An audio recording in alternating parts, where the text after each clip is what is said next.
नमस्कार. श्री गजानन आर्ट्समध्ये आपणा सर्वांचं मनापासून स्वागत. मागच्या व्हिडिओमध्ये ही मोत्यांची सुरेख फुलं कशी बनवायची ते आपण बघितलं होतं. आता ह्या व्हिडिओमध्ये ही मोत्यांची फुलं एकमेकांना जोडून त्याच्या माळा तयार करायच्या आहेत. तर त्या माळा तुम्ही गणपती बाप्पाच्या सजावटीसाठी मागे सोडू शकता.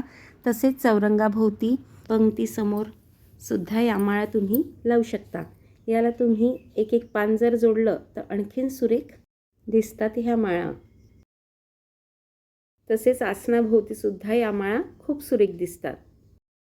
तर आता हे फूल कसं बनवतात ह्याची लिंक मी डिस्क्रिप्शन बॉक्समध्ये देणार आहे, तर तुम्ही तो व्हिडिओ बघून घ्याल. ह्या फुलाच्या एका पाकळीतल्या मधल्या 2 पांढऱ्या मण्यांमधून आपल्याला दोरा बाहेर काढून घ्यायचा आहे.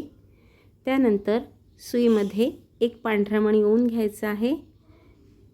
त्यानंतर ह्या फुलाच्या कोणत्याही एका पाकळीतल्या मधल्या 2 पांढऱ्या मण्यांमधून सुई ही बाहेर काढून घ्यायची आहे.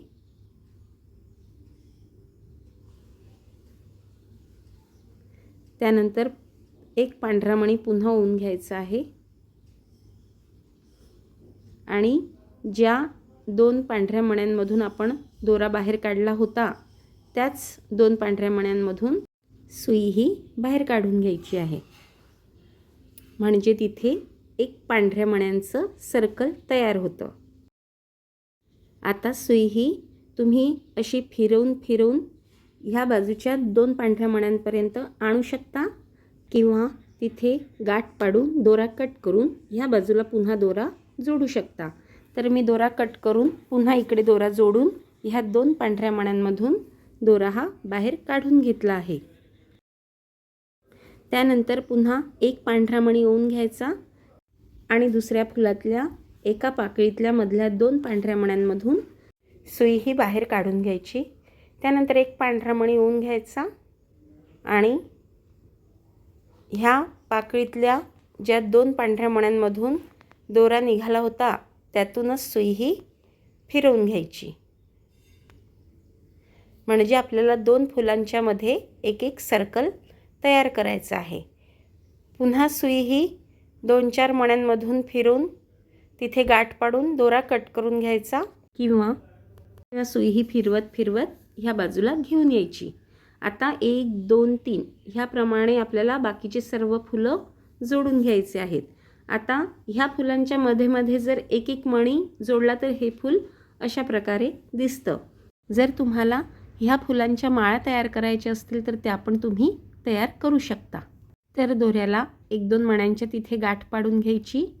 त्यानंतर ह्या 2 पांढऱ्या मण्यांमधून सुई ही बाहेर काढून घ्यायची.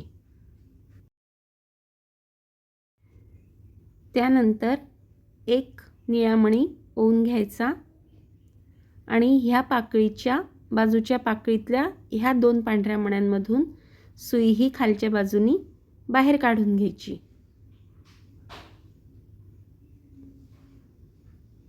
आपल्याला पाकळीला पाकळी अशी जोडून घ्यायची आहे. त्यानंतर सुई ही या 2 निळ्या मण्यांमधून बाहेर काढून घ्यायची. हा पहिला निळा मणी,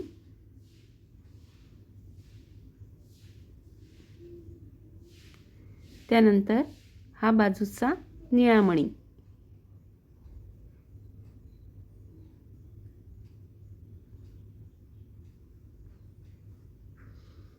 आता हा आणि ह्या 2 पांढऱ्या मण्यांमधून सुई ही वरच्या बाजूनी बाहेर काढून घ्यायची.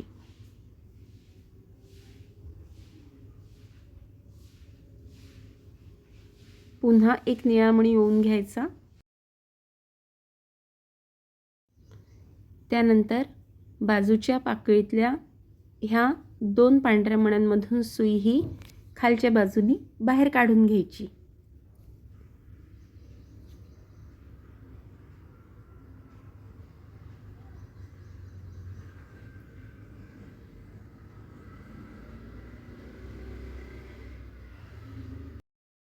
हेच आपल्याला रिपीट करायचं आहे. या मण्यांच्या मध्ये एक एक निळा मणी जोडून घ्यायचा आहे. असं प्रत्येक पाकळीच्या मध्ये एक एक निळा मणी जोडून घ्यायचा आहे.